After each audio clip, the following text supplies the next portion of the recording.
ಎಲ್ಲರಿಗೂ ನಮಸ್ಕಾರ ಸ್ನೇಹಿತರೆ. 12 ರಾಶಿಗಳಲ್ಲಿ 7ನೇ ರಾಶಿ ತುಲಾ. ಈ ತುಲಾ ರಾಶಿಯ ಅಧಿಪತಿ ಶುಕ್ರ. ಈ ಚಿಹ್ನೆಯಲ್ಲಿ ಗಾಳಿಯ ಅಂಶವು ಹೆಚ್ಚು ಪ್ರಮುಖವಾಗಿದೆ. ಇದು ಚಲಿಸಬಲ್ಲ ಚಿಹ್ನೆ. ಈ ರಾಶಿಯಲ್ಲಿ ಶನಿಯು ಉತ್ಕೃಷ್ಟನಾಗಿರ್ತಾನೆ ಮತ್ತು ಸೂರ್ಯನು ದುರ್ಬಲನಾಗಿರ್ತಾನೆ. ತುಲಾ ರಾಶಿಯಲ್ಲಿ ಜನಿಸಿದವರು ಬಹಳ ಮಹತ್ವಾಕಾಂಕ್ಷೆ ಉಳ್ಳವರು ಮತ್ತು ತಮ್ಮ ಮಹತ್ವಾಕಾಂಕ್ಷೆಗಳನ್ನು ಸಾಧಿಸಲು ಸಾಧ್ಯವಿರುವ ಎಲ್ಲಾ ಪ್ರಯತ್ನಗಳನ್ನ ಮಾಡ್ತಾರೆ.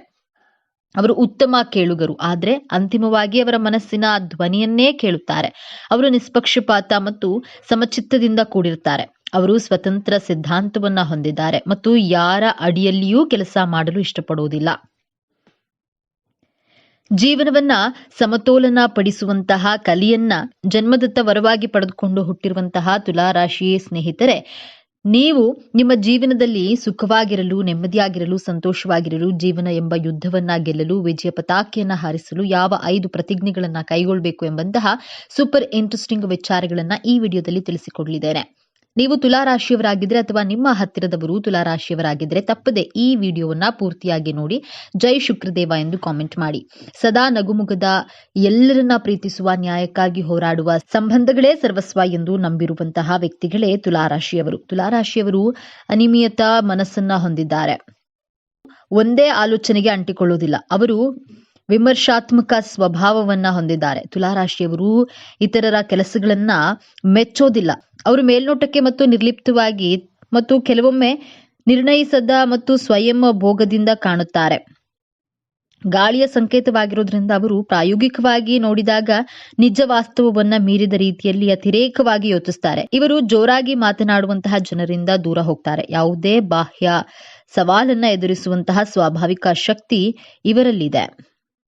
ರಾಶಿ ಚಕ್ರದ ಅತ್ಯಂತ ಆಕರ್ಷಕ ಮತ್ತು ರಾಜತಾಂತ್ರಿಕ ರಾಶಿ ತುಲಾ ರಾಶಿಯ ಬಗ್ಗೆ ಇಂದು ನಾವು ಸಂಪೂರ್ಣವಾಗಿ ತಿಳಿದುಕೊಳ್ಳೋಣ. ತುಲಾ ರಾಶಿಯ ಚಿಹ್ನೆ ತಕ್ಕಡಿ. ಇದು ಕೇವಲ ಒಂದು ಚಿಹ್ನೆಯಲ್ಲ, ಇದು ತುಲಾ ರಾಶಿಯವರ ಸಂಪೂರ್ಣ ಜೀವನದ ಸಾರ ತಕ್ಕಡಿಯಂತೆ. ಇವರ ಜೀವನದ ಪ್ರತಿಯೊಂದು ಅಂಶದಲ್ಲೂ ಸಮತೋಲನವನ್ನ ಹುಡುಕ್ತಾರೆ. ಪ್ರೀತಿ, ದ್ವೇಷ, ಸರಿ, ತಪ್ಪು, ಭಾವನೆ, ಬುದ್ಧಿ ಎಲ್ಲವನ್ನ ಅಳೆದು ತೂಗಿಯೇ ನಿರ್ಧಾರ ತೆಗೆದುಕೊಳ್ತಾರೆ. ಇದೇ ಗುಣ ಇವರನ್ನ ನ್ಯಾಯವಂತ ಮತ್ತು ನಿಷ್ಪಕ್ಷಪಾತ ವ್ಯಕ್ತಿಯನ್ನಾಗಿ ಮಾಡುತ್ತದೆ. ಆದ್ರೆ ಇದೇ ಗುಣವೇ ಅವರ ದೊಡ್ಡ ದೌರ್ಬಲ್ಯವೂ ಹೌದು. ಅದರ ಬಗ್ಗೆ ಮುಂದೆ ನೋಡೋಣ. ಈ ರಾಶಿಯ ಅಧಿಪತಿ ಶುಕ್ರದೇವ. ಶುಕ್ರನನ್ನ ಪ್ರೀತಿ, ಸೌಂದರ್ಯ, ಕಲೆ, ಐಷಾರಾಮಿ, ಜೀವನ ಮತ್ತು ಸಂಬಂಧಗಳ ಕಾರಕ ಎಂದು ಕರೆಯಲಾಗುತ್ತೆ. ಹಾಗಾಗಿಯೇ ತುಲಾ ರಾಶಿಯವರಿಗೆ ಹುಟ್ಟಿನಿಂದಲೇ ಒಂದು ಆಕರ್ಷಕ ವ್ಯಕ್ತಿತ್ವ, ಕಲಾತ್ಮಕ ಹೃದಯ ಮತ್ತು ಎಲ್ಲರನ್ನ ಪ್ರೀತಿಸುವ ಗುಣ ರಕ್ತದಲ್ಲಿಯೇ ಬಂದಿರುತ್ತೆ. ಜಗಳ, ವಾದ, ಸಂಘರ್ಷವನ್ನ ಇವರು ದೂರದಿಂದಲೇ ದ್ವೇಷಿಸ್ತಾರೆ. ಶಾಂತಿ ಮತ್ತು ಸೌಹಾರ್ದತೆ ಇವರ ಜೀವನದ ಮೂಲ ಮಂತ್ರ. ಮೇಲ್ನೋಟಕ್ಕೆ ಇವರು ಸದಾ ಸಂತೋಷವಾಗಿ ಎಲ್ಲರೊಂದಿಗೆ ಬೆರೆಯುತ್ತಾ ಯಾವುದೇ ಚಿಂತೆ ಇಲ್ಲದೆ ಇರುವಂತೆ ಕಾಣ್ತಾರೆ. ಇವರ ಮಾತು ಜೇನಿನಂತೆ ಸಿಹಿ. ಇವರ ನಗು ಯಾರನ್ನಾದ್ರೂ ಮರಳು ಮಾಡುವಂಥದ್ದು. ಆದ್ರೆ ಇದು ಕೇವಲ ಮೇಲ್ಪದರ ಮಾತ್ರ. ಅವರ ಮನಸ್ಸಿನೊಳಗೆ ನಿರಂತರವಾಗಿ ಒಂದು ತಕ್ಕಡಿ ಚಲಿಸುತ್ತಲೇ ಇರುತ್ತದೆ. ಪ್ರತಿಯೊಂದು ಮಾತನ್ನ, ಪ್ರತಿಯೊಂದು ಘಟನೆಯನ್ನ, ಪ್ರತಿಯೊಬ್ಬ ವ್ಯಕ್ತಿಯನ್ನ ಅಳೆದು ತೂಗುತ್ತಿರ್ತಾರೆ. ಹೀಗೆ ಮಾಡಿದ್ರೆ ಸರಿಯಾ, ಹಾಗೆ ಮಾಡಿದ್ರೆ ಅವರಿಗೆ ಬೇಸರವಾಗಬಹುದಾ ಎಂಬ ಯೋಚನೆ ಇವರನ್ನ ಸದಾ ಕಾಡ್ತಿರುತ್ತೆ. ಇನ್ನ ಪ್ರತಿಯೊಬ್ಬರು ಹೊಸ ವರ್ಷದ ಆರಂಭದಲ್ಲಿ ಕೆಲವು ಸಂಕಲ್ಪವನ್ನ, ರೆಸಲ್ಯೂಷನ್ಗಳನ್ನ ಹಾಕಿಕೊಳ್ತೇವೆ. ಆದ್ರೆ ಯಾರು ಅದನ್ನ ಫಾಲೋ ಮಾಡೋದಿಲ್ಲ. ಆದ್ರೆ ತುಲಾ ರಾಶಿಯವರು ಈ ವಿಡಿಯೋದಲ್ಲಿ ತಿಳಿಸಿಕೊಡುವಂತಹ 5 ಪ್ರತಿಜ್ಞೆಗಳನ್ನ ನಿಮ್ಮ ಜೀವನದಲ್ಲಿ ಅಳವಡಿಸಿಕೊಂಡ್ರೆ ನಿಮ್ಮ ಜೀವನ ತಂಗಾಳಿಯಂತೆ ಬಹಳ ತಂಪಾಗಿ ಆನಂದಮಯವಾಗಿರುತ್ತದೆ. ತುಲಾ ರಾಶಿಯವರು ಮಾಡಬೇಕಾದಂತಹ ಮೊದಲನೆಯ ಪ್ರತಿಜ್ಞೆ, ನನ್ನ ಜ್ಞಾಪಕ ಶಕ್ತಿಯನ್ನ ವೃದ್ಧಿಪಡಿಸಿಕೊಳ್ತೇನೆ ಅಂತ ಮಾಡಬೇಕು. ತುಲಾ ರಾಶಿಯವರಿಗೆ ನಂಬಿಕೆ ದ್ರೋಹ ಜಾಸ್ತಿ ಆಗೋದು, ನಿಮ್ಮ ಒಳ್ಳೆತನವನ್ನ ತಪ್ಪಾಗಿ ಬಳಸ್ಕೊಳ್ಳೋದು, ನಿಮ್ಮ ಮರೆವು ನಿಮ್ಮ ದೊಡ್ಡ ಶತ್ರು ಅಂತಾನೆ ಹೇಳಬಹುದು. ನೀವು ಈ ಮರೆಯುವ ಗುಣವನ್ನ ನಿಮ್ಮ ಸಂಬಂಧಿಕರು, ಸ್ನೇಹಿತರು, ಶತ್ರುಗಳು, ಈ ಸಮಾಜದವರು ಅಸ್ತ್ರವಾಗಿ ಬಳಸ್ಕೊಳ್ತಾರೆ. ಹೇಗೆ ಜ್ಞಾಪಕ ಶಕ್ತಿಯನ್ನ ವೃದ್ಧಿಸ್ಕೊಳ್ಳೋದು ಅಂತ ನಿಮಗೆ ಕ್ವೆಶ್ಚನ್ ಇರಬಹುದು. ನೀವು ನಿಮ್ಮ ಜೀವನದಲ್ಲಿ ಆದಂತಹ ಘಟನೆಗಳನ್ನ ಒಂದು ಪೆನ್ ಹಾಗೂ ಪೇಪರ್ ಅನ್ನ ತೆಗೆದುಕೊಂಡು ಬರಿತಾ ಹೋಗಿ. ನಾಳೆ ಆಫೀಸ್ನಲ್ಲಿ ಎಷ್ಟು ಗಂಟೆಗೆ ಮೀಟಿಂಗ್ ಇದೆ, ನಾಳಿದ್ದು ಶೆಡ್ಯೂಲ್ ಎಲ್ಲ ನೀಟಾಗಿ ಒಂದು ಪೆನ್ ಹಾಗೂ ಪೇಪರ್ ಅನ್ನ ತೆಗೆದುಕೊಂಡು ಬರಿತಾ ಹೋಗಿ. ಆ ಬುಕ್ಸ್ ನಿಮ್ಮ ಬಳಿಯೇ ಇಟ್ಕೊಳ್ಳಿ. ಅವಾಗ ನೀವು ಮರೆಯೋದಕ್ಕೆ ಸಾಧ್ಯನೇ ಇಲ್ಲ. ಜೀವನದ ಈವೆಂಟ್ಸ್ ಗಳನ್ನ, ಘಟನೆಗಳನ್ನ ಮೆಮೊರೀಸ್ ಮಾಡ್ತಾ ಹೋಗಬೇಕಾಗುತ್ತದೆ. ನೀವು ಯಾರಿಗಾದ್ರೂ ಹಣವನ್ನ ಕೊಟ್ರೆ ಅವರಿಗೆ ಎಷ್ಟು ಹಣ ಕೊಟ್ಟಿದ್ದೇನೆ, ಯಾವ ಡೇಟ್ ನಲ್ಲಿ ಕೊಟ್ಟಿದ್ದೇನೆ ಅಂತ ದಾಖಲೆ ಸಮೇತ ಬರೆದಿಟ್ಕೊಳ್ಬೇಕಾಗುತ್ತೆ. ಹೆಣ್ಣು ಮಕ್ಕಳಾದ್ರೆ ಅಡುಗೆ ಮಾಡುವಾಗ ಉಪ್ಪು ಹಾಕಿರೋದನ್ನ ಮರಿತೀರಾ, ಊಟಕ್ಕೆ ಕುಳಿತಾಗ ನೆನಪಾಗುತ್ತದೆ, ಅಯ್ಯೋ ಅಡಿಗೆಗೆ ಉಪ್ಪು ಹಾಕಿಲ್ವಲ್ಲ ಅಂತ. ಹಾಗೆಯೇ ಯಾವುದೇ ವಿಷಯದಲ್ಲಾದ್ರೂ ಸರಿ ಮೈ ಮರೆಯಬೇಡಿ. ತುಲಾ ರಾಶಿಯವರು ಬಹಳ ತನ್ಮಯರಾಗಿರ್ತೀರಾ. ಈ ತನ್ಮಯತೆಯಲ್ಲಿ ಮುಖ್ಯವಾದಂತಹ ಘಟನೆಗಳನ್ನ ನೆನ್ಪಿಟ್ಕೊಳ್ಳೋದನ್ನ ಮರಿತೀರಾ. ಈ ಮರೆವು ನಿಮ್ಮ ಅಭಿವೃದ್ಧಿಗೆ, ನಿಮ್ಮ ದುಃಖಕ್ಕೆ ಕಾರಣವಾಗಿರೋದ್ರಿಂದ ನಾನು ಮೈ ಮರೆಯದೆ ಬಹಳ ಎಚ್ಚರಿಕೆಯಿಂದ ನನ್ನ ಜ್ಞಾಪಕ ಶಕ್ತಿಯನ್ನ ವೃದ್ಧಿಸಿಕೊಳ್ತೇನೆ ಎಂಬಂತಹ ದೃಢವಾದ ಪ್ರತಿಜ್ಞೆಯನ್ನ ಮಾಡಿ. ಎರಡನೆಯ ಶಪಥ, ಎಲ್ಲರನ್ನ ಬ್ಲೈಂಡ್ ಆಗಿ ಕಣ್ಮುಚ್ಕೊಂಡು ನಂಬೋದಿಲ್ಲ. ಎಲ್ಲರನ್ನ ರಿಸರ್ಚ್ ಮಾಡಿ ಆನಂತರನೇ ನಂಬ್ತೇನೆ. ಅವರು ಒಳ್ಳೆಯವರ ಕೆಟ್ಟವರ ಎಂದು ಟೈಮ್ ತೆಗೆದುಕೊಳ್ಳಿ. ಯಾರನ್ನೂ ಕುರುಡರಾಗಿ ನಂಬಬೇಡಿ. ನಂಬಿದ್ರೆ ನಿಮ್ಮ ಬೆನ್ನಿಗೆ ಚೂರಿ ಹಾಕುವವರೇ ಹೆಚ್ಚಾಗಿರ್ತಾರೆ. ನಿಮ್ಮ ಭಾವನೆಗಳ ಜೊತೆ ಆಟವಾಡ್ತಾರೆ. ನಿಮ್ಮ ಹಣವನ್ನ ಲೂಟಿ ಮಾಡ್ತಾರೆ. ನಿಮ್ಮ ಹತ್ತಿರ ಸಾಲ ತೆಗೆದುಕೊಳ್ಳುವಾಗ ನಿಮ್ಮನ್ನ ಹೊಗಳಿ ಅವರ ಕೆಲಸ ಮುಗಿದ ನಂತರ ನಿಮ್ಮ ಮೇಲೆ ಪ್ರತೀಕಾರವನ್ನ ತೆಗೆದುಕೊಳ್ಳುವಂತಹ ಪ್ರಯತ್ನವನ್ನ ಮಾಡ್ತಾರೆ. ಕೆಟ್ಟ ಜನರ ಬೆಣ್ಣೆಯಂತಹ ಮಾತಿಗೆ ಮರುಳಾಗದೆ ಪ್ರಾಕ್ಟಿಕಲ್ ಆಗಿ ಯೋಚನೆಯನ್ನ ಮಾಡಿ ನಿರ್ಧಾರ ತೆಗೆದುಕೊಳ್ತೇನೆ ಎಂಬಂತಹ ದೃಢವಾದ ಸಂಕಲ್ಪವನ್ನ ಮಾಡಿ. ಹೊಗಳುವವರನ್ನ ಎಂದಿಗೂ ನಂಬಬಾರದು ಎಂಬಂತಹ ಪ್ರತಿಜ್ಞೆಯನ್ನ ನಿಮಗ್ ನೀವೇ ಮಾಡಿಕೊಳ್ಳಿ. ಎಲ್ಲರ ಮೇಲೂ ಒಂದು ಹದ್ದಿನ ಕಣ್ಣನ್ನ ಇಡಬೇಕಾಗತ್ತೆ. ಎದುರುಗಡೆ ಇರುವವರ ತಂತ್ರಕ್ಕೆ ಸುಲಭವಾಗಿ ಬಲಿಪಶು ಆಗೋದಿಲ್ಲ ಎಂಬಂತಹ ಪ್ರತಿಜ್ಞೆಯನ್ನ ಮಾಡಿ. ಮೂರನೆಯದ್ದಾಗಿ ನಿಮ್ಮ ಆರೋಗ್ಯದ ಬಗ್ಗೆ ಗಮನವನ್ನ ಕೊಡಿ. ನಿಮಗೆ ಒಂದು ಸಣ್ಣ ಕೆಮ್ಮು ನೆಗಡಿ ಆದ್ರೂ ಅದನ್ನ ನಿರ್ಲಕ್ಷ್ಯ ಮಾಡದೆ ಆರೈಕೆಯನ್ನ ಮಾಡಿಕೊಳ್ಳಿ. ನನ್ನ ಆರೋಗ್ಯದ ಬಗ್ಗೆ ನಿರ್ಲಕ್ಷ್ಯ ಮಾಡೋದಿಲ್ಲ ಎಂಬಂತಹ ಪ್ರತಿಜ್ಞೆಯನ್ನ ಮಾಡಿ. ತುಲಾರಾಶಿಯವರಿಗೆ ಸಾಮಾನ್ಯವಾಗಿ ಸೈನಸ್ ರಿಲೇಟೆಡ್ ಹೆಲ್ತ್ ಇಶ್ಯೂಸ್ ಇದ್ದೇ ಇರುತ್ತೆ. ಅತಿ ಬೇಗ ಶೀತಕ್ಕೆ ಸಂಬಂಧ ಆರೋಗ್ಯ ಸಮಸ್ಯೆಗಳು ಪದೇ ಪದೇ ಕಾಡ್ತಾನೆ ಇರುತ್ತೆ. ನಿಮಗೆ ಆದ್ದರಿಂದ ಆರೋಗ್ಯಕರ ಆಹಾರವನ್ನ ಸೇವಿಸಬೇಕು, ಯೋಗ ಮಾಡಬೇಕು, ಧ್ಯಾನ ಪ್ರಾಣಾಯಾಮ ಮಾಡೋದ್ರಿಂದ ನಿಮ್ಮ ಆರೋಗ್ಯವನ್ನ ಸುಸ್ಥಿತಿಯಲ್ಲಿ ಇಟ್ಕೊಳ್ಳಬಹುದು. ಆರೋಗ್ಯ ಚೆನ್ನಾಗಿದ್ರೆ ನಿಮ್ಮ ಜೀವನದಲ್ಲಿ ಉಲ್ಲಾಸ, ಉತ್ಸಾಹ, ಯಾವ ಸಾಧನೆಯನ್ನಾದ್ರೂ ಮಾಡಬಹುದು. ನಾಲ್ಕನೆಯದ್ದಾಗಿ ಹಣ ಉಳಿತಾಯ ಮಾಡುವಂತಹ ಪ್ರತಿಜ್ಞೆಯನ್ನ ಮಾಡಿ. ಸಮಯವನ್ನ, ಹಣವನ್ನ ವಿನಾಕಾರಣ ವ್ಯರ್ಥ ಮಾಡೋದಿಲ್ಲ, ಬೇರೆಯವರಿಗಾಗಿ ದುಂದುವೆಚ್ಚ ಮಾಡೋದಿಲ್ಲ ಎಂಬಂತಹ ಪ್ರತಿಜ್ಞೆಯನ್ನ ಮಾಡಿ. ಹಣವಿದ್ರೆ ತುಲಾರಾಶಿಯವರಿಗೆ ಹಬ್ಬದ ವಾತಾವರಣನೇ. ಹಣವನ್ನ ಹೆಚ್ಚಾಗಿ ಪ್ರೀತಿಸುವವರು ನೀವೇ. ಹೆಚ್ಚು ಹಣವನ್ನ ಬಹಳ ಸಂತೋಷವಾಗಿ, ಬಹಳ ತೃಪ್ತಿದಾಯಕವಾಗಿ ಖರ್ಚು ಮಾಡುವರು ತುಲಾರಾಶಿಯವರೇ. ಆದ್ದರಿಂದ 12 ರಾಶಿಗಳಲ್ಲಿಯೂ ತುಲಾರಾಶಿ ಅತ್ಯಂತ ಶ್ರೀಮಂತ ರಾಶಿ ಅಂತಾನು ಹೇಳ್ತಾರೆ. ಆದ್ರೆ ನಿಮ್ಮ ದುಂದು ವೆಚ್ಚದಿಂದ ನಿಮ್ಮ ಕೈಯನ್ನ ಬರಿದಾಗಿಸ್ಕೊಳ್ತೀರಾ. ಒಂದು ಪರಿಸ್ಥಿತಿ ಬಂದಾಗ ನಿಮ್ಮ ಬಳಿ ಹಣವಿಲ್ಲ, ಪರದಾಟ ಮಾಡಬೇಕಾದಂತಹ ಸ್ಥಿತಿ ಎದುರಾಗುತ್ತೆ. ಆದ್ರಿಂದ ಸಮಯವನ್ನ, ಹಣವನ್ನ ಸರಿಯಾಗಿ ಸದುಪಯೋಗ ಮಾಡಿಕೊಳ್ಳುತ್ತೇನೆ ಎಂಬಂತಹ ನಿರ್ಧಾರವನ್ನ, ಸಂಕಲ್ಪವನ್ನ ಇವತ್ತೇ ಮಾಡಿ. ಅವಶ್ಯಕತೆಗೆ ಮೀರಿ ಖರ್ಚು ಮಾಡಬಾರ್ದೆಂಬ ಪ್ರತಿಜ್ಞೆಯನ್ನ ನಿಮಗ್ ನೀವೇ ಮಾಡಿಕೊಂಡು ಪಾಲಿಸಿ ನೋಡಿ.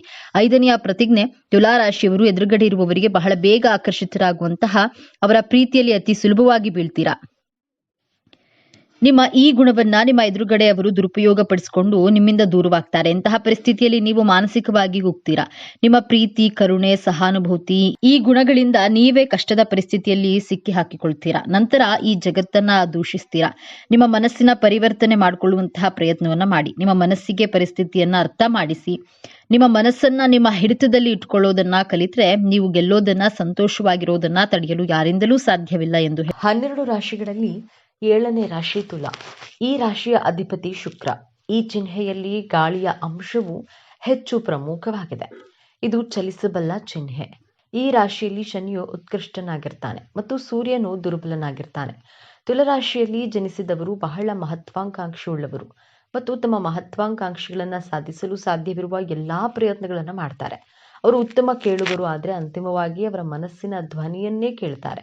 ಅವರು ನಿಷ್ಪಕ್ಷಪಾತ ಮತ್ತು ಸಮಚಿತ್ತದಿಂದ ಕೂಡಿರ್ತಾರೆ. ಅವರು ಸ್ವತಂತ್ರ ಸಿದ್ಧಾಂತವನ್ನ ಹೊಂದಿರ್ತಾರೆ ಮತ್ತು ಯಾರ ಅಡಿಯಲ್ಲಿಯೂ ಕೆಲಸ ಮಾಡಲು ಇಷ್ಟಪಡುವುದಿಲ್ಲ. ಪ್ರೀತಿಗಿಂತ ಜೊತೆಗಿರುವಂತಹ ಸ್ನೇಹ ಚಂದ, ಕಾಣುವ ಕನಸಿಗಿಂತ ಕಾಣದಿರುವ ಕಲ್ಪನೆ ಚಂದ, ಬರೆಯುವ ಬರಹಕ್ಕಿಂತ ಅಳಿಸಲಾಗದ ನೆನಪು ಚಂದ. ಇಷ್ಟು ಸಮಯದಿಂದ ಪರಿಚಯವಿದ್ದೀರಿ ಎನ್ನುವುದು ಗೆಳೆತನವಲ್ಲ, ಎಷ್ಟು ಚೆನ್ನಾಗಿ ಅರ್ಥ ಮಾಡ್ಕೊಂಡಿದ್ದೀರಿ ಅನ್ನೋದು ನಿಜವಾದ ಸ್ನೇಹ. ತುಲಾರಾಶಿಯ ಬಂಧುಗಳೇ, ಈ ವಿಡಿಯೋವನ್ನ ನೀವು ಈಗ ನೋಡ್ತಿದ್ರೆ ಇದು ಆಕಸ್ಮಿಕವಾಗಿ ನಿಮ್ಮ ಮುಂದೆ ಬಂದಿಲ್ಲ. ಇದು ನಿಮ್ಮ ಇಷ್ಟ ದೈವವು ನಿಮಗೆ ಕಳುಹಿಸುತ್ತಿರುವಂತಹ ದಿವ್ಯ ಸಂದೇಶ. ನಿಮ್ಮ ಜೀವನದಲ್ಲಿ ಒಂದು ದೊಡ್ಡ ಕಾಂತಿ ನಡೆಯಲಿದೆ. ಇಷ್ಟು ದಿನ ಒಂಟಿಯಾಗಿ ಕುಳಿತು ಕಣ್ಣೀರು ಹಾಕಿದ್ದೀರಿ, ಅವಮಾನಗಳನ್ನ ಸಹಿಸಿದ್ದೀರಿ, ಪ್ರತಿ ರೂಪಾಯಿಗೂ ಲೆಕ್ಕ ಹಾಕುವಂತಹ ಆರ್ಥಿಕ ಸಂಕಷ್ಟವನ್ನು ಅನುಭವಿಸಿದ್ದೀರಿ ಅಲ್ವೇ? ಈ ಎಲ್ಲಾ ಕಷ್ಟಗಳಿಗೆ, ನೋವುಗಳಿಗೆ, ಅನುಮಾನಗಳಿಗೆ ಈಗ ಪ್ರತಿಫಲ ಸಿಗುವ ಸಮಯ ಬಂದಿದೆ. ನಿಮ್ಮ ಜೀವನದ ದಿಕ್ಕು ಯಶಸ್ಸಿನ ಉತ್ತುಂಗಕ್ಕೇರಲಿದೆ ಅಥವಾ ಮತ್ತೆ ಪಾತಾಳಕ್ಕೆ ಬೀಳಲಿದೆಯೇ ಅಂತ ತಿಳಿಯೋಣ. ಇದರ ಜೊತೆಗೆ ಒಂದು ಕಠಿಣ ಸವಾಲು ನಿಮ್ಮ ಮುಂದೆ ಬರಲಿದೆ. ಅದರಿಂದ ಪಾರಾಗೋದು ಹೇಗೆ ತಿಳಿಯಲು ಈ ವಿಡಿಯೋವನ್ನ ಕೊನೆಯವರೆಗೂ ನೋಡಿ. ಇದರ ಜೊತೆ ಒಂದು ಕಠಿಣ ಸವಾಲು ನಿಮ್ಮ ಮುಂದೆ ಬರಲಿದೆ. ಅದರಿಂದ ಪಾರಾಗೋದು ಹೇಗೆ ತಿಳಿಯಲು ಈ ವಿಡಿಯೋನ ಕೊನೆವರೆಗೂ ನೋಡಿ ಮತ್ತು ನಿಮ್ಮ ಜೀವನ ಬದಲಾಗಲಿ ಎಂದು ಸಂಕಲ್ಪ ಮಾಡುತ್ತಾ ತಪ್ಪದೆ ಶ್ರೀ ಮಂಜುನಾಥ ಸ್ವಾಮಿ ಎಂದು ಕಾಮೆಂಟ್ ಮಾಡಿ, ಹಾಗೆ ವಿಡಿಯೋ ಲೈಕ್ ಮಾಡಿ. ತುಲಾರಾಶಿಯ ಚಿಹ್ನೆ ತಕ್ಕಡಿ. ಇದು ಕೇವಲ ಒಂದು ಚಿಹ್ನೆಯಲ್ಲ, ಇದು ತುಲಾರಾಶಿಯವರ ಸಂಪೂರ್ಣ ಜೀವನದ ಸಾರ ತಕ್ಕಡಿಯಂತೆ. ಜೀವನದಲ್ಲಿ ಪ್ರತಿಯೊಂದು ಅಂಶದಲ್ಲೂ ಸಮತೋಲನವನ್ನ ಹುಡುಕ್ತಾರೆ. ಪ್ರೀತಿ, ದ್ವೇಷ, ಸರಿ, ತಪ್ಪು, ಭಾವನೆ, ಬುದ್ಧಿ ಎಲ್ಲವನ್ನ ಅಳೆದು ತೂಗಿಯೇ ನಿರ್ಧಾರ ತೆಗೆದುಕೊಳ್ತಾರೆ. ಇದೇ ಗುಣ ಇವರನ್ನ ನ್ಯಾಯವಂತ ಮತ್ತು ನಿಷ್ಪಕ್ಷಪಾತ ವ್ಯಕ್ತಿಯನ್ನಾಗಿ ಮಾಡುತ್ತೆ. ಆದ್ರೆ ಇದೇ ಗುಣವೇ ಅವರ ದೊಡ್ಡ ದೌರ್ಬಲ್ಯವೂ ಹೌದು. ಅದರ ಬಗ್ಗೆ ಮುಂದೆ ನೋಡೋಣ. ಈ ರಾಶಿ ಅಧಿಪತಿ ಶುಕ್ರದೇವ. ಶುಕ್ರನನ್ನ ಪ್ರೀತಿ, ಸೌಂದರ್ಯ, ಕಲೆ, ಐಷಾರಾಮಿ ಜೀವನ ಮತ್ತು ಸಂಬಂಧಗಳ ಕಾರಕ ಎಂದು ಕರೆಯಲಾಗುತ್ತೆ. ಹಾಗಾಗಿಯೇ ತುಲಾರಾಶಿಯವರಿಗೆ ಹುಟ್ಟಿನಿಂದಲೇ ಒಂದು ಆಕರ್ಷಕ ವ್ಯಕ್ತಿತ್ವ, ಕಲಾತ್ಮಕ ಹೃದಯ ಮತ್ತು ಎಲ್ಲರನ್ನ ಪ್ರೀತಿಸುವ ಗುಣ ರಕ್ತದಲ್ಲಿಯೇ ಬಂದಿರುತ್ತೆ. ಜಗಳ, ವಾದ, ಸಂಘರ್ಷವನ್ನ ಇವರು ದೂರದಿಂದಲೇ ದ್ವೇಷಿಸ್ತಾರೆ. ಶಾಂತಿ ಮತ್ತು ಸೌಹಾರ್ದತೆ ಇವರ ಜೀವನದ ಮೂಲ ಮಂತ್ರ. ಮೇಲ್ನೋಟಕ್ಕೆ ಇವರು ಸದಾ ಸಂತೋಷವಾಗಿ ಎಲ್ಲರೊಂದಿಗೆ ಬೆರೆಯುತ್ತಾ ಯಾವುದೇ ಚಿಂತೆ ಇಲ್ಲದೆ ಇರುವಂತೆ ಕಾಣ್ತಾರೆ. ಮೊದಲಿಗೆ ಇಷ್ಟು ದಿನ ನೀವು ಯಾಕೆ ಇಷ್ಟೊಂದು ಕಷ್ಟ ಅನುಭವಿಸಿದ್ದೀರಿ ಎಂದು ನೋಡೋಣ. ತುಲಾರಾಶಿಯವರು ನ್ಯಾಯ ಮತ್ತು ಸಮತೋಲನದ ಪ್ರತೀಕ. ಆದ್ರೆ ಕಳೆದ ಕೆಲವು ಸಮಯದಿಂದ ವಿಶೇಷವಾಗಿ ಶನಿ ಭಗವಾನನ ಸಂಚಾರ ಮತ್ತು ರಾಹುಕೇತುಗಳ ಪ್ರಭಾವದಿಂದ ನಿಮ್ಮ ಜೀವನದ ಸಮತೋಲನವೇ ತಪ್ಪಿ ಹೋಗಿತ್ತು. ನೀವು ನಂಬಿದವರೇ ನಿಮಗೆ ಮೋಸ ಮಾಡಿದ್ರು. ನೀವು ಒಳ್ಳೆಯದು ಮಾಡಲು ಹೋದ್ರೂ ಅದು ಕೆಟ್ಟದಾಗಿ ಪರಿಣಮಿಸಿತು. ಕೈ ಹಾಕಿದ ಕೆಲಸಗಳಲ್ಲಿ ಕೇವಲ ವಿಘ್ನಗಳು, ಹಣ ಕೈಯಲ್ಲಿ ನಿಲ್ಲುತ್ತಿರಲಿಲ್ಲ, ಅನಾರೋಗ್ಯದ ಸಮಸ್ಯೆಗಳು, ಕುಟುಂಬದಲ್ಲಿ ಸಣ್ಣ ಸಣ್ಣ ವಿಷಯಗಳಿಗೂ ದೊಡ್ಡ ದೊಡ್ಡ ಜಗಳಗಳು, ಮಾನಸಿಕ ನೆಮ್ಮದಿ ಸಂಪೂರ್ಣವಾಗಿ ಹಾಳಾಗಿತ್ತು. ಇದಕ್ಕೆಲ್ಲ ಕಾರಣ ಕೇವಲ ನಿಮ್ಮ ಕೆಟ್ಟ ಸಮಯವಲ್ಲ, ಅದು ನಿಮ್ಮ ಕರ್ಮದ ಪರೀಕ್ಷೆಯಾಗಿತ್ತು. ಗ್ರಹಗಳ ಹಿಡಿತದಲ್ಲಿ ನೀವು ಅನುಭವಿಸಬೇಕಾದಂತಹ ಕಷ್ಟಗಳನ್ನು ಅನುಭವಿಸಿ ಈಗ ನೀವು ಶುದ್ಧವಾಗಿದ್ದೀರಿ. ಆ ಪರೀಕ್ಷೆಯ ಸಮಯ ಈಗ ಮುಗಿಯುತ್ತಿದೆ. ಈಗ ಗುರುಬಲದ ಕೃಪೆ ಮತ್ತು ಇತರ ಶುಭ ಗ್ರಹಗಳ ಸಂಯೋಜನೆಯಿಂದ ಮುಂದಿನ ದಿನಗಳು ನಿಮ್ಮ ಜೀವನದ ಸುವರ್ಣ ಪುಟಗಳಾಗಲಿವೆ. ಇಷ್ಟು ದಿನ ನಿಮ್ಮ ವೃತ್ತಿ ಜೀವನದಲ್ಲಿ ನೀವು ಎಷ್ಟೇ ಕಷ್ಟಪಟ್ಟರೂ ಅದಕ್ಕೆ ತಕ್ಕ ಪ್ರತಿಫಲ, ಪ್ರಶಂಸೆ ಸಿಗ್ತಿರ್ಲಿಲ್ಲ. ಕಚೇರಿಯಲ್ಲಿ ನಿಮ್ಮನ್ನ ಕಡೆಗಣಿಸಲಾಗ್ತಿತ್ತು. ಆದ್ರೆ ಈಗ ನಿಮ್ಮ ಮೇಲಾಧಿಕಾರಿಗಳೇ ನಿಮ್ಮನ್ನ ಗುರುತಿಸುವ ಸಮಯ ಬಂದಿದೆ. ನಿಮ್ಮ ಪ್ರತಿಭೆಗೆ ತಕ್ಕ ಸ್ಥಾನಮಾನ, ಪ್ರಮೋಷನ್ ಅಥವಾ ದೊಡ್ಡ ಜವಾಬ್ದಾರಿ ನಿಮ್ಮನ್ನ ಹುಡುಕಿಕೊಂಡು ಬರಲಿದೆ. ಯಾರು ಉದ್ಯೋಗ ಬದಲಾವಣೆ ಮಾಡಬೇಕು ಎಂದು ಯೋಚಿಸ್ತಿದ್ರೋ ನಿಮಗೆ ನಿರೀಕ್ಷೆ ಮಾಡದಿರದ ಕಡೆಯಿಂದ ದೊಡ್ಡ ಸಂಬಳದ ಅದ್ಭುತವಾದ ಅವಕಾಶ ಬಾಗಿಲು ತಟ್ಟಲಿದೆ. ನಿಮ್ಮ ವೃತ್ತಿ ಜೀವನದ ಸ್ಥಿರತೆ ಎತ್ತ ಸಾಗಲಿದೆ. ನಿಮ್ಮ ಏಳಿಗೆಯನ್ನ ಕಂಡು ಸಹಿಸದವರು, ನಿಮ್ಮ ಬೆನ್ನ ಹಿಂದೆ ಮಾತನಾಡಿದವರು, ನಿಮಗೆ ಗುಂಡಿ ತೊಡಿದ ಶತ್ರುಗಳ ಆಟ ಈಗ ಮುಗಿಯಲಿದೆ. ಆ ಶತ್ರುಗಳು ಯಾರೆಂದು ನಿಮಗೆ ಸ್ಪಷ್ಟವಾಗಿ ತಿಳಿಯುತ್ತೆ. ಆದ್ರೆ ನೀವು ಪ್ರತೀಕಾರ ತೀರಿಸಿಕೊಳ್ಳುವ ಅವಶ್ಯಕತೆ ಇರುವುದಿಲ್ಲ. ಅವರ ಕರ್ಮವೇ ಅವರಿಗೆ ಶಿಕ್ಷೆ ನೀಡುತ್ತದೆ. ನಿಮ್ಮ ಮೌನವೇ ನಿಮ್ಮ ದೊಡ್ಡ ಅಸ್ತ್ರವಾಗಲಿದೆ. ಶತ್ರುಗಳು ತಾವಾಗಿಯೇ ನಿಮ್ಮ ದಾರಿಯಿಂದ ದೂರ ಸರಿಯಲಿದ್ದಾರೆ. ದಾಂಪತ್ಯದಲ್ಲಿ ಬಿರುಕು ಮೂಡಿತ್ತು. ಸಣ್ಣ ಸಣ್ಣ ಮಾತುಗಳು ದೊಡ್ಡ ದೊಡ್ಡ ಜಗಳಕ್ಕೆ ಕಾರಣವಾಗ್ತಿದ್ದವು. ಇಬ್ಬರ ನಡುವೆ ಅನಾವಶ್ಯಕ ಅನುಮಾನಗಳು ಮೂಡಿದವು. ಆದ್ರೆ ಈ ಉತ್ತಮ ಸಮಯದಲ್ಲಿ ಆ ಎಲ್ಲಾ ತಪ್ಪು ತಿಳುವಳಿಕೆಗಳು ದೂರವಾಗಲಿವೆ. ನಿಮ್ಮ ಸಂಗಾತಿಯು ನಿಮ್ಮನ್ನು ಸಂಪೂರ್ಣವಾಗಿ ಅರ್ಥ ಮಾಡಿಕೊಳ್ಳುವರು. ಸಂಬಂಧದಲ್ಲಿ ಹೊಸ ಚೈತನ್ಯ ಮೂಡಲಿದೆ. ಪ್ರೀತಿ, ವಿಶ್ವಾಸ 100ರಷ್ಟು ಹೆಚ್ಚಾಗಲಿದೆ.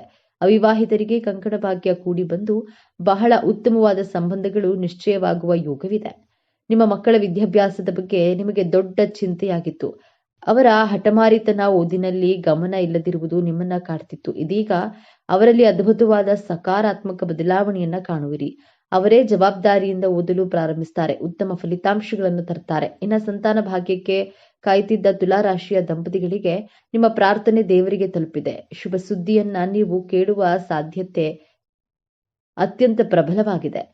ವರ್ಷಗಳಿಂದ ನಿಮ್ಮನ್ನ ಕಾಡುತ್ತಿದ್ದ ಆ ಕೋರ್ಟು ಕೇಸು, ಆಸ್ತಿ ವಿವಾದ ಅಥವಾ ಯಾವುದೇ ಕಚೇರಿ ಸಂಬಂಧಿತ ತೊಂದರೆಗಳು ಈಗ ಅಂತ್ಯ ಕಾಣಲಿದೆ. ಈ 45 ದಿನಗಳಲ್ಲಿ ನಿಮಗೆ ಆಶ್ಚರ್ಯವಾಗುವ ರೀತಿಯಲ್ಲಿ ಈ ತೀರ್ಪು ನಿಮ್ಮ ಪರವಾಗಿ ಬರಲಿದೆ. ಅಥವಾ ಕೋರ್ಟಿನ ಹೊರಗಡೆ ಅತ್ಯಂತ ಸೌಹಾರ್ದಯುತವಾಗಿ ಸಮಸ್ಯೆ ಬಗೆಹರಿಯಲಿದೆ. ನ್ಯಾಯದೇವತೆಯೇ ಆಗಿರುವ ತುಲಾರಾಶಿ ನಿಮಗೆ ಈಗ ನಿಜವಾದ ನ್ಯಾಯ ಸಿಗಲಿದೆ. ನೀವು ಕಷ್ಟದಲ್ಲಿದ್ದಾಗ ಸಹಾಯ ಮಾಡಿದ್ದೀರಿ, ಆದ್ರೆ ಆ ಹಣ ವಾಪಸ್ ಬಾರದೆ ನೀವು ಮತ್ತಷ್ಟು ಸಂಕಷ್ಟಕ್ಕೆ ಸಿಲುಕಿರ್ತೀರಿ.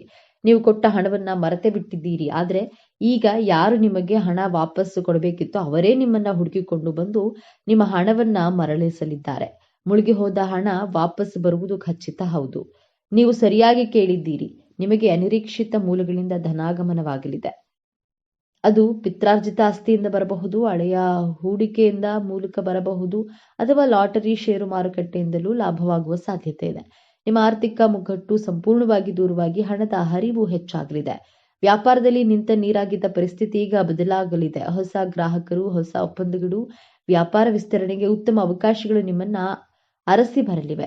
ಲಾಭದ ಪ್ರಮಾಣ ದಿನದಿಂದ ದಿನಕ್ಕೆ ಏರಿಕೆ ಆಗುವುದನ್ನು ನೀವು ಕಣ್ಣಾರೆ ಕಾಣುವಿರಿ. ನಿಮ್ಮ ವ್ಯಾಪಾರವು ಮುಂದಿನ ದಿನಗಳಲ್ಲಿ ಒಂದು ಹೊಸ ಎತ್ತರಕ್ಕೆ ತಲುಪಲಿದೆ. ಆದರೆ ಇಷ್ಟೆಲ್ಲ ಒಳ್ಳೆಯದು ನಡೆಯುವಾಗ ಒಂದು ಕಠಿಣ ಪರೀಕ್ಷೆ ಕೂಡ ನಿಮ್ಮ ಮುಂದೆ ಬರಲಿದೆ. ನೀವು ಎದುರಿಸುವಂತಹ ಅತ್ಯಂತ ಕಷ್ಟಕರ ಸಮಸ್ಯೆ ಅದು ಬೇರೇನೂ ಅಲ್ಲ, ನಿಮ್ಮ ಅತಿಯಾದ ಒಳ್ಳೆತನ ಮತ್ತು ನಂಬಿಕೆ. ಹೌದು, ನಿಮ್ಮ ಜೀವನ ಈಗ ಹಳಿಗೆ ಮರಳುತ್ತಿದೆ ಎಂದು ತಿಳಿದ ತಕ್ಷಣ ಇಷ್ಟು ದಿನ ನಿಮ್ಮಿಂದ ದೂರವಿದ್ದ, ನಿಮ್ಮನ್ನ ಅವಮಾನಿಸುತ್ತಿದ್ದ ಅಥವಾ ನಿಮಗೆ ಮೋಸ ಮಾಡಿದ ಹಳೆಯ ಸಂಬಂಧಿಕರು ಅಥವಾ ಸ್ನೇಹಿತರು ಮತ್ತೆ ನಿಮ್ಮ ಜೀವನದಲ್ಲಿ ಪ್ರವೇಶಿಸಲು ಪ್ರಯತ್ನಿಸ್ತಾರೆ. ಅವರು ನಿಮ್ಮ ಬಳಿ ಬಂದು ತುಂಬಾ ನಾಟಕೀಯವಾಗಿ ಕ್ಷಮೆ ಕೇಳಬಹುದು ಅಥವಾ ನಿಮಗೆ ಹಣದ ಸಹಾಯವನ್ನ ಕೇಳಬಹುದು. ನಿಮ್ಮ ಯಶಸ್ಸಿನಲ್ಲಿ ಪಾಲುದಾರರಾಗಲು ಪ್ರಯತ್ನಿಸಬಹುದು. ಈ ಸಮಯದಲ್ಲಿ ನಿಮ್ಮ ಮೃದು ಹೃದಯವು ಅವರನ್ನ ಮತ್ತೆ ನಂಬಲು ಪ್ರೇರೇಪಿಸುತ್ತೆ. ನೀವು ಅಯ್ಯೋ ಪಾಪ ಎಂದು ಮತ್ತೊಮ್ಮೆ ಅವರಿಗೆ ಸಹಾಯ ಮಾಡಲು ಹೋದ್ರೆ ನೀವು ಗಳಿಸಿದ ಎಲ್ಲಾ ಯಶಸ್ಸು, ಹಣ ಮತ್ತು ನೆಮ್ಮದಿ ಮತ್ತೆ ನಿಮ್ಮ ಕೈತಪ್ಪಿ ಹೋಗುವ ದೊಡ್ಡ ಅಪಾಯವಿದೆ. ಇದು ಶನಿ ಭಗವಾನನು ಕೊಡುವ ಕೊನೆಯ ಪರೀಕ್ಷೆ. ಈ ಪರೀಕ್ಷೆಯಲ್ಲಿ ಪಾರಾಗುವುದು ಹೇಗೆ? ಪರಿಹಾರ ತುಂಬಾ ಸರಳವಾಗಿದೆ. ಈ ದಿನಗಳಲ್ಲಿ ಪ್ರತಿ ಶನಿವಾರ ನಿಮ್ಮ ಮನೆಯಲ್ಲಿ ಅಥವಾ ಆಂಜನೇಯ ದೇವಸ್ಥಾನದಲ್ಲಿ ಒಂದು ಎಳ್ಳೆಣ್ಣೆ ದೀಪವನ್ನ ಹಚ್ಚಿ, ದೇವರೇ ನನಗೆ ಸಂಪತ್ತನ್ನ ಕೊಡೋದಕ್ಕಿಂತ ಹೆಚ್ಚಾಗಿ ಯಾರು ಸರಿ ಯಾರು ತಪ್ಪು ಎಂದು ಗುರುತಿಸುವ ವಿವೇಚನೆ ಮತ್ತು ಜ್ಞಾನವನ್ನ ಕೊಡು, ಕೆಟ್ಟ ಜನರಿಂದ ದೂರವಿರುವ ಧೈರ್ಯವನ್ನ ಕೊಡು ಎಂದು ಪ್ರಾರ್ಥಿಸಿಕೊಳ್ಳಿ. ನಿಮ್ಮ ಬಳಿ ಸಹಾಯ ಕೇಳಿ ಬರುವ ಹಳೆಯ ಶತ್ರುಗಳಿಗೆ ಇಲ್ಲ ಎಂದು ಹೇಳೋದನ್ನ ಕಲಿಯಿರಿ. ಈ ಒಂದು ಇಲ್ಲ ಎಂಬ ಶಬ್ದ ನಿಮ್ಮ ಮುಂದಿನ ಜೀವನವನ್ನ ಕಾಪಾಡುತ್ತೆ. ತುಲಾರಾಶಿಯವರೇ, ನೀವು ಅನುಭವಿಸಿದ ನೋವುಗಳಿಗೆ ಈಗ ಪ್ರತಿಫಲ ಸಿಗಲಿದೆ. ನೀವು ಪಾತಾಳಕ್ಕೆ ಬೀಳೋದಿಲ್ಲ, ಖಂಡಿತವಾಗಿಯೂ ಯಶಸ್ಸಿನ ಉತ್ತುಂಗಕ್ಕೆ ಏರ್ತೀರಿ. 12 ರಾಶಿಗಳಲ್ಲಿ 7ನೇ ರಾಶಿ ತುಲಾ. ಈ ರಾಶಿಯ ಅಧಿಪತಿ ಶುಕ್ರ. ಈ ಚಿಹ್ನೆಯಲ್ಲಿ ಗಾಳಿಯ ಅಂಶವು ಹೆಚ್ಚು ಪ್ರಮುಖವಾಗಿದೆ. ಇದು ಚಲಿಸಬಲ್ಲ ಚಿಹ್ನೆ. ಈ ರಾಶಿಯಲ್ಲಿ ಶನಿಯು ಉತ್ಕೃಷ್ಟನಾಗಿರುತ್ತಾನೆ ಮತ್ತು ಸೂರ್ಯನು ದುರ್ಬಲನಾಗಿರ್ತಾನೆ. ತುಲಾ ರಾಶಿಯಲ್ಲಿ ಜನಿಸಿದವರು ಬಹಳ ಮಹತ್ವಾಕಾಂಕ್ಷೆಯುಳ್ಳವರು ಮತ್ತು ತಮ್ಮ ಮಹತ್ವಾಕಾಂಕ್ಷೆಗಳನ್ನು ಸಾಧಿಸಲು ಸಾಧ್ಯವಿರುವ ಎಲ್ಲಾ ಪ್ರಯತ್ನಗಳನ್ನ ಮಾಡ್ತಾರೆ. ಅವರು ಉತ್ತಮ ಕೇಳುಗರು, ಆದರೆ ಅಂತಿಮವಾಗಿ ಅವರ ಮನಸ್ಸಿನ ಧ್ವನಿಯನ್ನೇ ಕೇಳುತ್ತಾರೆ. ಅವರು ನಿಷ್ಪಕ್ಷಪಾತ ಮತ್ತು ಸಮಚಿತ್ತದಿಂದ ಕೂಡಿರ್ತಾರೆ. ಅವರು ಸ್ವತಂತ್ರ ಸಿದ್ಧಾಂತವನ್ನ ಹೊಂದಿರುತ್ತಾರೆ ಮತ್ತು ಯಾರ ಅಡಿಯಲ್ಲಿಯೂ ಕೆಲಸ ಮಾಡಲು ಇಷ್ಟಪಡುವುದಿಲ್ಲ. ಜ್ಯೋತಿಷ್ಯ ಚಕ್ರದ 7ನೇ ರಾಶಿ ತುಲಾ ರಾಶಿ. ಸೌಂದರ್ಯ ಮತ್ತು ಪ್ರೀತಿಯ ಕಾರಕನಾದ ಶುಕ್ರನ ಆಡಳಿತಕ್ಕೆ ಒಳಪಟ್ಟಿರುವ ಈ ವ್ಯಕ್ತಿತ್ವದೊಳಗಿನ ಅದೆಷ್ಟೋ ರಹಸ್ಯಗಳಿವೆ. ಈ ಸಕ್ಕರೆ ಮಾತಿನ ಶಾಂತಿಪ್ರಿಯ ವ್ಯಕ್ತಿತ್ವದ ಹಿಂದೆ ಅಡಗಿರುವ ಕರಾಳ ಸತ್ಯಗಳೇನು? ನೀವು ತುಲಾ ರಾಶಿಯವರಾಗಿದ್ರೆ ಅಥವಾ ನಿಮ್ಮ ಹತ್ತಿರದವರು ತುಲಾ ರಾಶಿಯವರಾಗಿದ್ರೆ ತಪ್ಪದೆ ಈ ವಿಡಿಯೋವನ್ನ ನೋಡಿ ಜೈ ಶುಕ್ರದೇವ ಎಂದು ಕಾಮೆಂಟ್ ಮಾಡಿ. ಸದಾ ನಗುಮುಗದ, ಎಲ್ಲರನ್ನ ಪ್ರೀತಿಸುವ, ನ್ಯಾಯಕ್ಕಾಗಿ ಹೋರಾಡುವ, ಸಂಬಂಧಗಳೇ ಸರ್ವಸ್ವ ಎಂದು ನಂಬಿರುವ ವ್ಯಕ್ತಿಗಳೇ ತುಲಾ ರಾಶಿಯವರು. ತುಲಾ ರಾಶಿಯವರು ಅನಿಯಮಿತ ಮನಸ್ಸನ್ನ ಹೊಂದಿರ್ತಾರೆ ಮತ್ತು ಒಂದೇ ಆಲೋಚನೆಗೆ ಅಂಟಿಕೊಳ್ಳೋದಿಲ್ಲ. ಅವರು ವಿಮರ್ಶಾತ್ಮಕ ಸ್ವಭಾವವನ್ನು ಹೊಂದಿರ್ತಾರೆ. ತುಲಾ ರಾಶಿಯವರು ಇತರ ಕೆಲಸಗಳನ್ನ ಮೆಚ್ಚೋದಿಲ್ಲ. ಇವರು ಮೇಲ್ನೋಟಕ್ಕೆ ಮತ್ತು ನಿರ್ಲಿಪ್ತವಾಗಿ ಮತ್ತು ಕೆಲವೊಮ್ಮೆ ನಿರ್ಣಯಿಸದ ಮತ್ತು ಸ್ವಯಂ ಭೋಗದಿಂದ ಕಾಣುತ್ತಾರೆ. ಗಾಳಿಯ ಸಂಕೇತವಾಗಿರುವುದರಿಂದ ಅವರು ಪ್ರಾಯೋಗಿಕವಾಗಿ ನೋಡಿದಾಗ ನಿಜ ವಾಸ್ತವವನ್ನು ಮೀರಿದ ರೀತಿಯಲ್ಲಿ ಅತಿರೇಕವಾಗಿ ಯೋಚಿಸ್ತಾರೆ. ಇವರು ಜೋರಾಗಿ ಮಾತನಾಡುವ ಜನರಿಂದ ದೂರ ಹೋಗುತ್ತಾರೆ. ಯಾವುದೇ ಬಾಹ್ಯ ಸವಾಲುಗಳನ್ನು ಎದುರಿಸುವ ಸ್ವಾಭಾವಿಕ ಶಕ್ತಿ ಅವರಲ್ಲಿದೆ. ರಾಶಿ ಚಕ್ರದ ಅತ್ಯಂತ ಆಕರ್ಷಕ ಮತ್ತು ರಾಜತಾಂತ್ರಿಕ ರಾಶಿ ತುಲಾ ರಾಶಿಯ ಬಗ್ಗೆ ಇಂದು ನಾವು ಸಂಪೂರ್ಣವಾಗಿ ತಿಳಿದುಕೊಳ್ಳೋಣ. ಈ ತುಲಾ ರಾಶಿಯ ಚಿಹ್ನೆ ತಕ್ಕಡಿ. ಇದು ಕೇವಲ ಒಂದು ಚಿಹ್ನೆಯಲ್ಲ, ಇದು ತುಲಾ ರಾಶಿಯವರ ಸಂಪೂರ್ಣ ಜೀವನದ ಸಾರ ತಕ್ಕಡಿಯಂತೆ. ಇವರ ಜೀವನದ ಪ್ರತಿಯೊಂದು ಅಂಶದಲ್ಲೂ ಸಮತೋಲನವನ್ನ ಹುಡುಕ್ತಾರೆ. ಪ್ರೀತಿ, ದ್ವೇಷ, ಸರಿ ತಪ್ಪು, ಭಾವನೆ, ಬುದ್ಧಿ ಎಲ್ಲವನ್ನ ಅಳೆದು ತೂಗಿಯೇ ನಿರ್ಧಾರ ತೆಗೆದುಕೊಳ್ತಾರೆ. ಇದೇ ಗುಣ ಇವರನ್ನ ನ್ಯಾಯವಂತ ಮತ್ತು ನಿಷ್ಪಕ್ಷಪಾತ ವ್ಯಕ್ತಿಯನ್ನಾಗಿ ಮಾಡುತ್ತೆ. ಆದರೆ ಇದೇ ಗುಣವೇ ಇವರ ದೊಡ್ಡ ದೌರ್ಬಲ್ಯವೂ ಹೌದು. ಅದರ ಬಗ್ಗೆ ಮುಂದೆ ನೋಡೋಣ. ಈ ರಾಶಿ ಅಧಿಪತಿ ಶುಕ್ರದೇವ. ಶುಕ್ರನನ್ನ ಪ್ರೀತಿ, ಸೌಂದರ್ಯ, ಕಲೆ, ಐಷಾರಾಮಿ ಮತ್ತು ಸಂಬಂಧಗಳ ಕಾರಕ ಎಂದು ಕರೆಯಲಾಗುತ್ತೆ. ಹಾಗಾಗಿಯೇ ತುಲಾ ರಾಶಿಯವರಿಗೆ ಹುಟ್ಟಿನಿಂದಲೇ ಒಂದು ಆಕರ್ಷಕ ವ್ಯಕ್ತಿತ್ವ, ಕಲಾತ್ಮಕ ಹೃದಯ ಮತ್ತು ಎಲ್ಲರನ್ನ ಪ್ರೀತಿಸುವ ಗುಣ ರಕ್ತದಲ್ಲಿಯೇ ಬಂದಿರುತ್ತೆ. ಜಗಳ, ವಾದ, ಸಂಘರ್ಷಗಳನ್ನ ಇವರು ದೂರದಿಂದಲೇ ದ್ವೇಷಿಸ್ತಾರೆ. ಶಾಂತಿ ಮತ್ತು ಸೌಹಾರ್ದತೆ ಇವರ ಜೀವನದ ಮೂಲ ಮಂತ್ರ. ಮೇಲ್ನೋಟಕ್ಕೆ ಇವರು ಸದಾ ಸಂತೋಷವಾಗಿ ಎಲ್ಲರಂತೆ ಬೆರೆಯುತ್ತಾ ಯಾವುದೇ ಚಿಂತೆ ಇಲ್ಲದೆ ಇರುವಂತೆ ಕಾಣ್ತಾರೆ. ಇವರ ಮಾತು ಜೇನಿನಂತೆ ಸಿಹಿ. ಇವರ ನಗು ಯಾರನ್ನಾದರೂ ಮರಳು ಮಾಡುವಂಥದ್ದು. ಆದರೆ ಇದು ಕೇವಲ ಮೇಲ್ಪದರ ಮಾತ್ರ. ಅವರ ಮನಸ್ಸಿನೊಳಗೆ ನಿರಂತರವಾಗಿ ಒಂದು ತಕ್ಕಡಿ ಚಲಿಸುತ್ತಲೇ ಇರುತ್ತದೆ. ಪ್ರತಿಯೊಂದು ಮಾತನ್ನ, ಪ್ರತಿಯೊಂದು ಘಟನೆಯನ್ನ, ಪ್ರತಿಯೊಬ್ಬ ವ್ಯಕ್ತಿಯನ್ನ ಅಳೆದು ತೂಗುತ್ತಾರೆ.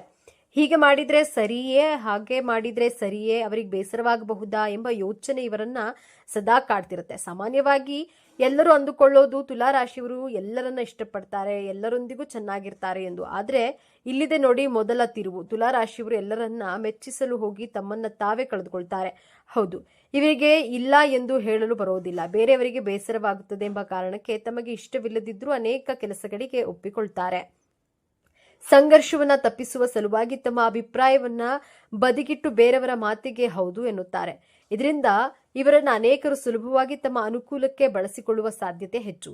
ಇವರು ಹೊರಗೆ ನಗುತ್ತಿರುತ್ತಾರೆ, ಒಳಗೊಳಗೆ ಅದೇ ವಿಷಯಕ್ಕೆ ಕೊರಗ್ತಿರ್ತಾರೆ. ಕೆಲಸದ ಸ್ಥಳದಲ್ಲಿ ಸಹೋದ್ಯೋಗಿಗಳು ಮತ್ತು ಮೇಲಾಧಿಕಾರಿ ಆಗಿರಬಹುದು ಅಥವಾ ಸಂಬಂಧಿಕರಾಗಿರಬಹುದು, ಇವರನ್ನ ತಮ್ಮ ಕೆಲಸಕ್ಕೆ ಅನುಗುಣವಾಗಿ ಬಳಸಿಕೊಳ್ತಾರೆ. ಆದ್ರೆ ಯಾವುದೇ ಪ್ರತಿಫಲವಿಲ್ಲದೆ ತುಲಾರಾಶಿಯವರು ಮನಸ್ಸಿಗೆ ಯಾವ ವಿಷಯವನ್ನ ತೆಗೆದುಕೊಳ್ಳದೆ ಅವರ ಸಹಾಯವನ್ನ ಮಾಡ್ತಾರೆ. ತುಲಾರಾಶಿಯವರು ಅತ್ಯುತ್ತಮ ಸ್ನೇಹಿತರು. ನಿಮ್ಮ ಯಾವುದೇ ಸಮಸ್ಯೆಗಳನ್ನ ಗಂಟೆಗಟ್ಟಲೆ ಕುಳಿತು ಕೇಳುವ ತಾಳ್ಮೆ ಇವರಿಗಿದೆ. ಉತ್ತಮ ಸಲಹೆಗಾರರು. ಇವರು ನಿಮ್ಮೊಂದಿಗೆ ಇದ್ರೆ ಜಗತ್ತೇ ಸುಂದರವಾಗಿ ಕಾಣುತ್ತೆ. ಸಂಬಂಧಗಳಿಗೆ ಇವರು ಕೊಡುವ ಬೆಲೆ ಅಪಾರ. ಆದ್ರೆ ಇವರನ್ನ ಸಂಪೂರ್ಣವಾಗಿ ನಂಬುವುದು ಕಷ್ಟ. ಯಾಕಂದ್ರೆ ನಿಮ್ಮ ಮುಂದೆ ನಿಮ್ಮನ್ನ ಹೊಗಳಿ ನಿಮ್ಮ ಬೆನ್ನ ಹಿಂದೆ ನಿಮ್ಮ ಬಗ್ಗೆ ಬೇರೆಯದೇ ಅಭಿಪ್ರಾಯವನ್ನ ಹೊಂದಿರಬಹುದು. ಇದು ಅವರ ದ್ವೇಷದಿಂದಲ್ಲ, ಬದಲಾಗಿ ಎಲ್ಲರ ಮುಂದೆಯೂ ಒಳ್ಳೆಯವರು ಎನಿಸಿಕೊಳ್ಳಬೇಕು ಎಂಬ ಅವರ ಹಂಬಲದಿಂದ. ಇದೇ ಕಾರಣದಿಂದಾಗಿ ಕೆಲಸದ ಸ್ಥಳದಲ್ಲಿ ಇವರ ಹೆಸರು ಹಾಳಾಗುತ್ತೆ. ಹಿಂದೆ ಒಂದು ಮುಂದೆ ಒಂದು ಮಾತನಾಡ್ತಾರೆ ಎಂದು ಇವರನ್ನ ಕೆಲವರು ದೂರು ಮಾಡ್ತಾರೆ. ವೃತ್ತಿ ಜೀವನಕ್ಕೆ ಬಂದ್ರೆ ತುಲಾರಾಶಿಯವರು ಅತ್ಯುತ್ತಮ ತಂಡದ ಸದಸ್ಯರಾಗಿರ್ತಾರೆ. ಇವರ ರಾಜತಾಂತ್ರಿಕತೆಯೇ ಇವರ ದೊಡ್ಡ ಶಕ್ತಿ. ಹಾಗಾಗಿ ಇವರು ಕಾನೂನು, ಮಾನವ ಸಂಪನ್ಮೂಲ, ಸಲಹೆಗಾರ, ವಿನ್ಯಾಸಕರ, ಕಲಾವಿದ, ಸಾರ್ವಜನಿಕ ಸಂಬಂಧ ಕ್ಷೇತ್ರಗಳಲ್ಲಿ ಯಶಸ್ವಿ ಆಗ್ತಾರೆ. ಇವರು ನೇರವಾಗಿ ಸಂಘರ್ಷಕ್ಕೆ ಇಳಿಯೋದಿಲ್ಲ, ಬದಲಾಗಿ ತಮ್ಮ ಚಾಕಚಕ್ಯತೆಯಿಂದಲೇ ಕೆಲಸವನ್ನ ಸಾಧಿಸ್ತಾರೆ. ಹಣಕಾಸಿನ ವಿಚಾರದಲ್ಲಿ ಇವರದ್ದು ದ್ವಂದ್ವ ನೀತಿ. ಶುಕ್ರನ ಪ್ರಭಾವದಿಂದಾಗಿ ಇವರು ಐಷಾರಾಮಿ ಜೀವನ, ಬ್ರಾಂಡೆಡ್ ಬಟ್ಟೆ, ದುಬಾರಿ ವಸ್ತುಗಳ ಮೇಲೆ ಹೆಚ್ಚು ಆಸೆ, ಸೌಂದರ್ಯಕ್ಕಾಗಿ ಮತ್ತು ತಮ್ಮ ಖುಷಿಗಾಗಿ ನೀರಿನಂತೆ ಹಣ ಖರ್ಚು ಮಾಡ್ತಾರೆ. ಆದ್ರೆ ಅದೇ ಸಮಯದಲ್ಲಿ ಭವಿಷ್ಯದ ಬಗ್ಗೆ ಯೋಚಿಸಿ ಹಣ ಉಳಿಸಲು ಪ್ರಯತ್ನಿಸ್ತಾರೆ. ಈ ಉಳಿತಾಯ ಮತ್ತು ಖರ್ಚಿನ ನಡುವೆ ಸದಾ ಒಂದು ಹೋರಾಟ ನಡೆಯುತ್ತಲೇ ಇರುತ್ತೆ. ಪ್ರೀತಿಯ ವಿಚಾರದಲ್ಲಿ ತುಲಾರಾಶಿಯವರು ಹುಟ್ಟು ಪ್ರೇಮಿಗಳು. ಪ್ರೀತಿ, ಸರಸ, ಸಲ್ಲಾಪ ಇದೆಲ್ಲದೆ ಇವರು ಜೀವನ ಅಪೂರ್ಣ ಎಂದು ಸುಲಭವಾಗಿ ಪ್ರೀತಿಗೆ ಬೀಳ್ತಾರೆ. ತಮ್ಮ ಸಂಗಾತಿಯನ್ನ ಲೋಕದ ಅತ್ಯಂತ ಸುಂದರ ವ್ಯಕ್ತಿಯಂತೆ ಕಾಣ್ತಾರೆ. ಪ್ರೀತಿಗಾಗಿ ಏನು ಬೇಕಾದರೂ ಮಾಡಲು ಸಿದ್ಧ. ಆದ್ರೆ ಇಲ್ಲಿದೆ ನೋಡಿ ಎರಡನೇ ಮತ್ತು ಅತ್ಯಂತ ದೊಡ್ಡ ತಿರುವು. ಇವರ ಪ್ರೀತಿ ಒಂದು ಸುಂದರವಾದ ಗಾಜಿನ ಅರಮನೆಯಂತೆ. ಹೊರಗಿನಿಂದ ನೋಡಲು ಅದ್ಭುತ, ಆದ್ರೆ ಒಳಗೆ ಬಹಳ ಸೂಕ್ಷ್ಮ ಮತ್ತು ತಮ್ಮ ಸಂಗಾತಿಯಿಂದ ಪರಿಪೂರ್ಣತೆಯನ್ನ ಬಯಸ್ತಾರೆ. ಸಣ್ಣ ತಪ್ಪುಗಳನ್ನ ಸಹಿಸೋದಿಲ್ಲ. ಸಂಬಂಧಗಳಲ್ಲಿ ಸದಾ ಶಾಂತಿ, ಪ್ರೀತಿ ಇರಬೇಕು ಎಂದು ಬಯಸ್ತಾರೆ. ಆದ್ರೆ ನಿಜ ಜೀವನದಲ್ಲಿ ಇದು ಅಸಾಧ್ಯ. ಜಗಳ, ವಾದಗಳು ಬಂದಾಗ ಇವರು ಅದರಿಂದ ಓಡಿ ಹೋಗ್ತಾರೆ. ಸಮಸ್ಯೆಗಳನ್ನ ಎದುರಿಸಿ ಬಗೆಹರಿಸುವ ಬದಲು ಎಲ್ಲವನ್ನ ತಾನಾಗಿಯೇ ಸರಿಯಾಗುತ್ತದೆ ಎಂದು ಕಾಯುತ್ತಾರೆ. ಇದು ಸಂಗಾತಿಗೆ ವಿಪರೀತ ಕಿರಿಕಿರಿಯನ್ನ ಉಂಟು ಮಾಡಬಹುದು. ಇವರ ಅನಿಶ್ಚಿತತೆ ಪ್ರೀತಿಯಲ್ಲಿ ದೊಡ್ಡ ಸಮಸ್ಯೆ ಆಗುತ್ತೆ. ಒಂದು ನಿರ್ಧಾರ ತೆಗೆದುಕೊಳ್ಳಲು ವಾರಗಟ್ಟಲೆ, ತಿಂಗಳುಗಟ್ಟಲೆ ಯೋಚಿಸ್ತಾರೆ. ಇದು ಸಂಬಂಧವನ್ನೇ ಮುರಿಯುವ ಹಂತಕ್ಕೆ ತರಬಹುದು.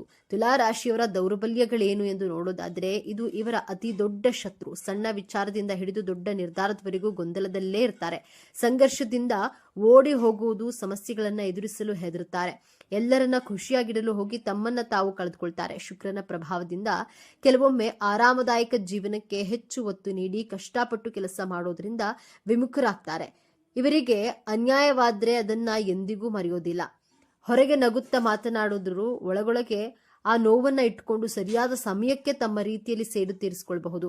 ತುಲಾರಾಶಿಯವರು ಆರೋಗ್ಯದ ವಿಷಯಕ್ಕೆ ಬಂದ್ರೆ ಇವರ ಅಧಿಪತಿ ಶುಕ್ರನು ಕಿಡ್ನಿ ಮತ್ತು ಕೆಳಬೆನ್ನಿನ ಮೇಲೆ ಪ್ರಭಾವ ಬೀರ್ತಾನೆ. ಹಾಗಾಗಿ ಇವರಿಗೆ ಕಿಡ್ನಿ ಸಂಬಂಧಿತ ಸಮಸ್ಯೆಗಳು, ಬೆನ್ನು ನೋವು ಹೆಚ್ಚಾಗಿ ಕಂಡು ಬರಬಹುದು. ಅಲ್ಲದೆ ಅತಿಯಾದ ಮಾನಸಿಕ ಗೊಂದಲ ಮತ್ತು ಚಿಂತೆಯಿಂದ ಚರ್ಮದ ಸಮಸ್ಯೆಗಳು ಮತ್ತು ಹಾರ್ಮೋನ್ ಸಮತೋಲನ ಉಂಟಾಗುವಂತಹ ಸಾಧ್ಯತೆ ಇದೆ. ಬನ್ನಿ ಈಗ ತುಲಾರಾಶಿಯವರ ಜೀವನದ ಅಂತಿಮ ರಹಸ್ಯವನ್ನು ತಿಳಿಯೋಣ. ಇವರ ಜೀವನದ ಪ್ರಮುಖ ಉದ್ದೇಶವೇ ಸಮತೋಲನವನ್ನ ಸಾಧಿಸೋದು. ಆದರೆ ವಿಪರ್ಯಾಸವೆಂದ್ರೆ ಇವರ ಜೀವನವಿಡೀ ಅಸಮತೋಲನದಿಂದಲೇ ಕೂಡಿರುತ್ತದೆ. ಬಾಲ್ಯದಲ್ಲಿ, ಯೌವನದಲ್ಲಿ, ಪ್ರೀತಿಯಲ್ಲಿ, ವೃತ್ತಿಯಲ್ಲಿ ಎಲ್ಲದರಲ್ಲೂ ಒಂದು ರೀತಿ ಅತೃಪ್ತಿ, ಗೊಂದಲ ಇದ್ದೇ ಇರುತ್ತೆ.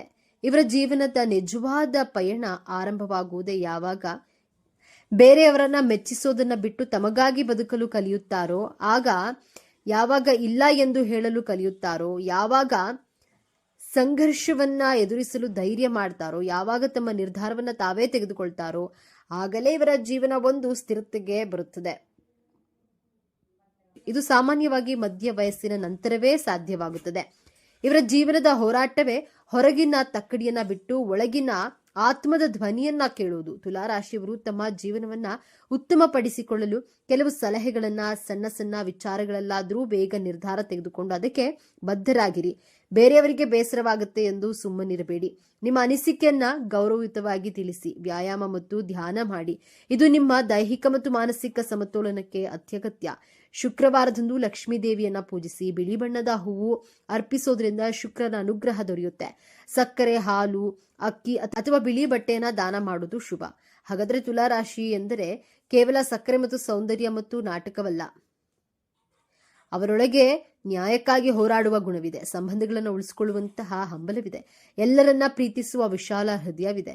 ಅವರು ಅನಿಶ್ಚಿತತೆಯ ಹಿಂದೆ ಇರುವುದು ತಪ್ಪು ಮಾಡಬಾರದು ಎನ್ನುವ ಕಾಳಜಿ. ಮುಂದಿನ ಬಾರಿ ನೀವು ಯಾವುದೇ ತುಲಾರಾಶಿಯವರನ್ನ ಭೇಟಿಯಾದಾಗ ಅವರ ನಗುವಿನ ಹಿಂದೆ ಇರುವಂತಹ ಆ ಗೊಂದಲಮಯ ಆದರೆ ಆ ಸುಂದರ ಮನಸ್ಸನ್ನ ಅರ್ಥ ಮಾಡಿಕೊಳ್ಳೋ ಪ್ರಯತ್ನಿಸಿ. ಇದೇ ರೀತಿ ಜ್ಯೋತಿಷ್ಯಕ್ಕೆ ಸಂಬಂಧಪಟ್ಟಂತಹ ವಿಡಿಯೋ ನೋಡಲು ನಮ್ಮ ಚಾನೆಲ್ಗೆ ಸಬ್ಸ್ಕ್ರೈಬ್ ಆಗಿ, ವಿಡಿಯೋಗೆ ಲೈಕ್ ಮಾಡಿ, ಶೇರ್ ಮಾಡಿ.